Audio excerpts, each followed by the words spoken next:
بسم اللہ الرحمن الرحیم۔ اللہ کے نام سے شروع جو بڑا مہربان نہایت رحم فرمانے والا ہے۔ السلام علیکم، امید ہے آپ اور آپ کی فیملی خیریت سے ہوں گے۔ کیا آپ نے آج درود شریف پڑھا؟ اللہم صلی علی سیدنا محمد وآلہ وصحبہ وسلم۔ برائے مہربانی حوصلہ افزائی کے لیے سبسکرائب ضرور کر دیں۔ جزاک اللہ خیرا۔ اگر آپ نے ابھی تک ویڈیو کو لائک نہیں کیا تو آپ سے گزارش ہے کہ برائے مہربانی اسے لائک ضرور کیجیے۔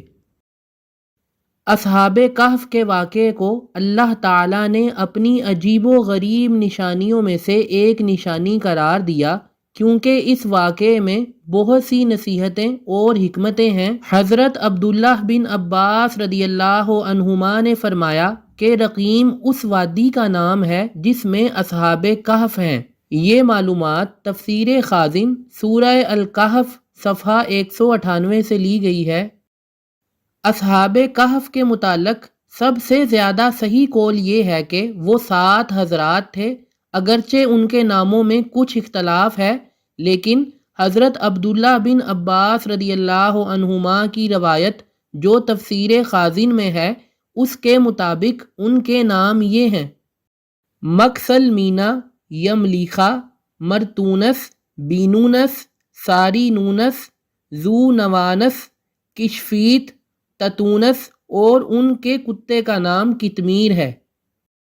اکثر مفسرین کے نزدیک اصحاب کہف رضی اللہ عنہم کا واقعہ حضرت عیسیٰ علیہ السلام کے آسمان پر تشریف لے جانے کے بعد رونما ہوا، اور بعض مفسرین کے نزدیک یہ واقعہ حضرت عیسیٰ علیہ السلام سے پہلے کا ہے، اور اس کا ذکر اہل کتاب کی مذہبی کتابوں میں موجود ہے، اور اسی وجہ سے یہودیوں نے بڑی توجہ کے ساتھ ان کے حالات محفوظ رکھے۔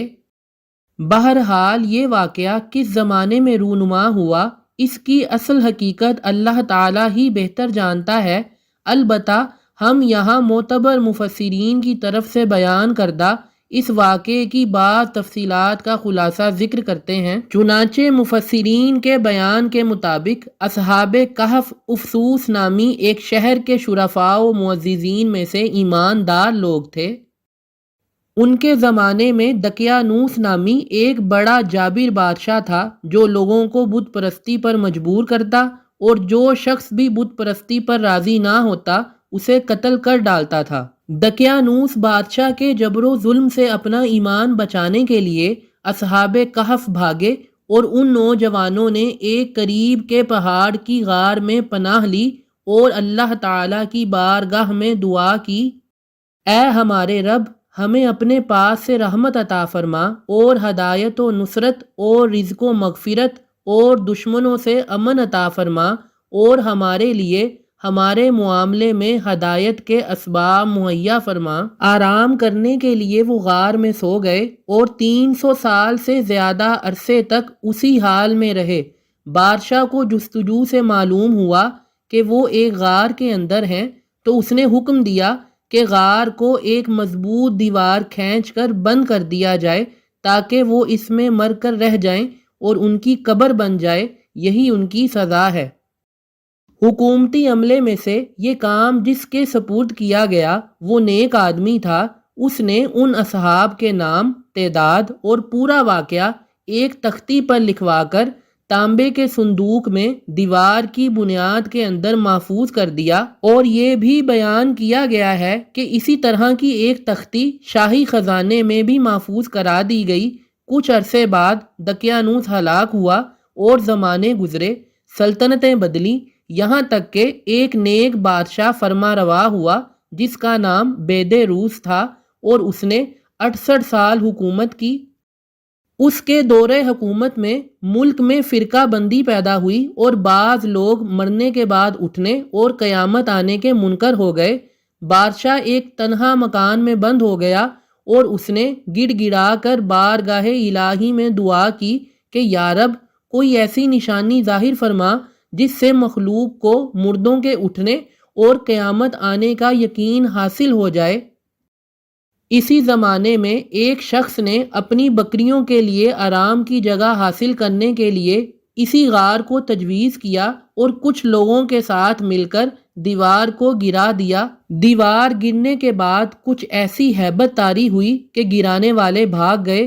اصحاب کہف اللہ تعالیٰ کے حکم سے آرام و سکون سے اٹھے، چہرے شگفتہ، طبیعتیں خوش، زندگی کی تر و تازگی موجود۔ ایک نے دوسرے کو سلام کیا اور نماز کے لیے کھڑے ہو گئے۔ نماز سے فارغ ہو کر یملیخا سے کہا کہ آپ جائیے اور بازار سے کچھ کھانے کو بھی لائیے اور یہ بھی خبر لائیے کہ دقیانوس بادشاہ کا ہم لوگوں کے بارے میں کیا ارادہ ہے۔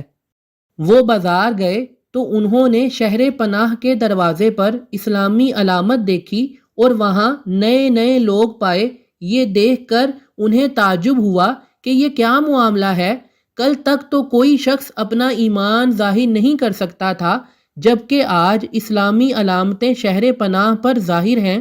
پھر کچھ دیر بعد آپ تندور والے کی دکان پر گئے اور کھانا خریدنے کے لیے اسے دقیانوسی سکے کا روپیہ دیا، جس کا رواج صدیوں سے ختم ہو گیا تھا اور اسے دیکھنے والا بھی کوئی باقی نہیں رہا تھا۔ بازار والوں نے خیال کیا کہ کوئی پرانا خزانہ ان کے ہاتھ آ گیا ہے، چنانچہ وہ انہیں پکڑ کر حاکم کے پاس لے گئے۔ وہ نیک شخص تھا، اس نے بھی ان سے دریافت کیا کہ خزانہ کہاں ہے۔ انہوں نے کہا خزانہ کہیں نہیں ہے، یہ روپیہ ہمارا اپنا ہے۔ حاکم نے کہا یہ بات کسی طرح قابل یقین نہیں، کیونکہ اس میں جو سال لکھا ہوا ہے وہ 300 سال سے زیادہ کا ہے اور آپ نوجوان ہیں، ہم لوگ بوڑھے ہیں، ہم نے تو کبھی یہ سکہ دیکھا ہی نہیں۔ آپ نے فرمایا میں جو دریافت کروں وہ ٹھیک ٹھیک بتاؤ تو مسئلہ حل ہو جائے گا۔ یہ بتاؤ کہ دقیانوس بادشاہ کس حال و خیال میں ہے۔ حاکم نے کہا آج روئے زمین پر اس نام کا کوئی بادشاہ نہیں، سینکڑوں برس پہلے ایک بے ایمان بادشاہ اس نام کا گزرا ہے۔ آپ نے فرمایا کل ہی تو ہم اس کے خوف سے جان بچا کر بھاگے ہیں اور میرے ساتھی قریب کے پہاڑ میں ایک غار کے اندر پناہ گزین ہیں، چلو میں تمہیں ان سے ملا دوں۔ حاکم اور شہر کے سردار اور لوگوں کی کثیر تعداد ان کے ہمراہ غار کے کنارے پہنچ گئے۔ اصحاب کہف یملیخا کے انتظار میں تھے۔ جب انہوں نے کثیر لوگوں کے آنے کی آواز سنی تو سمجھے کہ یملیخا پکڑے گئے اور دقیانوسی فوج ہماری تلاش میں آ رہی ہے، چنانچہ وہ اللہ عز و جل کی حمد میں مشغول ہو گئے۔ اتنے میں شہر کے لوگ پہنچ گئے اور یملیخا نے باقی تمام حضرات کو سارا قصہ سنایا۔ ان حضرات نے سمجھ لیا کہ ہم اللہ تعالیٰ کے حکم سے اتنا طویل زمانہ سوئے رہے اور اب اس لیے اٹھائے گئے ہیں کہ لوگوں کے لیے موت کے بعد زندہ کیے جانے کی دلیل اور نشانی بنے۔ جب حاکم شہر غار کے کنارے پہنچا تو اس نے تانبے کا صندوق دیکھا، اس کو کھلوایا تو تختی برآمد ہوئی۔ اس تختی میں ان اصحاب کے اسماء اور ان کے کتے کا نام لکھا تھا۔ یہ بھی لکھا تھا کہ یہ جماعت اپنے دین کی حفاظت کے لیے دقیانوس کے ڈر سے اس غار میں پناہ گزین ہوئی۔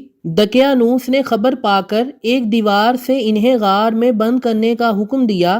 ہم یہ حال اس لیے لکھتے ہیں تاکہ جب کبھی یہ غار کھلے تو لوگ ان کے حال کو جان لیں۔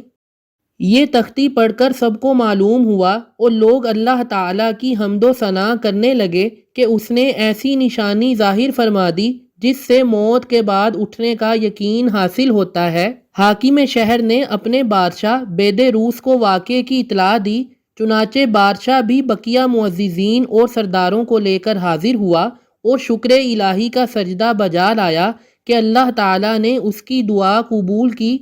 اصحاب کہف نے بادشاہ سے معانقہ کیا اور فرمایا ہم تمہیں اللہ عز و جل کے سپرد کرتے ہیں، والسلام علیک ورحمۃ اللہ وبرکاتہ۔ اللہ تعالیٰ تیری اور تیرے ملک کی حفاظت فرمائے اور جن و انس کے شر سے بچائے۔ بادشاہ کھڑا ہی تھا کہ وہ حضرات اپنے خواب گاہوں کی طرف واپس ہو کر مصروف خواب ہوئے اور اللہ تعالیٰ نے انہیں وفات دے دی۔ بادشاہ نے سال کے صندوق میں ان کے اجساد کو محفوظ کیا اور اللہ تعالیٰ نے رعب سے ان کی حفاظت فرمائی کہ کسی کی مجال نہیں کہ وہاں پہنچ سکے۔ بادشاہ نے غار کے سر پر مسجد بنانے کا حکم دیا اور ایک خوشی کا دن معین کر دیا کہ ہر سال لوگ عید کی طرح وہاں آیا کریں۔ یہ تمام تفسیر خازن سورہ کہف کے صفحہ نمبر 198 سے 203 سے لی گئی ہے، اور یہ تفسیر ابن کثیر سورہ کہف صفحہ 132 سے 133 پر بھی موجود ہے۔ مفتی احمد یار خان علیہ رحمہ فرماتے ہیں کہ ان کا غار جنوب کے رخ موجود ہے، کیونکہ سورج نکلتے وقت بائیں اور غروب کے وقت دائیں طرف ہو جاتا ہے اور ان پر کسی وقت دھوپ نہیں پہنچتی۔ یہی تفسیر زیادہ قوی ہے۔ یہ سب مسائل آپ کو سکھانے اور آپ کی معلومات میں اضافے کے لیے بتائے جاتے ہیں۔ برائے مہربانی اپنے عزیز و اقارب اور حلقہ احباب میں بھی یہ ویڈیو شیئر کریں تاکہ آپ سے منسلک سب افراد فائدہ حاصل کر سکیں۔ اگر آپ کوئی سوال کرنا چاہتے ہیں یا اسلامی مسائل کے بارے میں رہنمائی چاہتے ہیں تو ضرور رابطہ کریں۔ اللہ پاک آپ پر ہمیشہ مہربانیاں فرمائے۔ آمین ثم آمین۔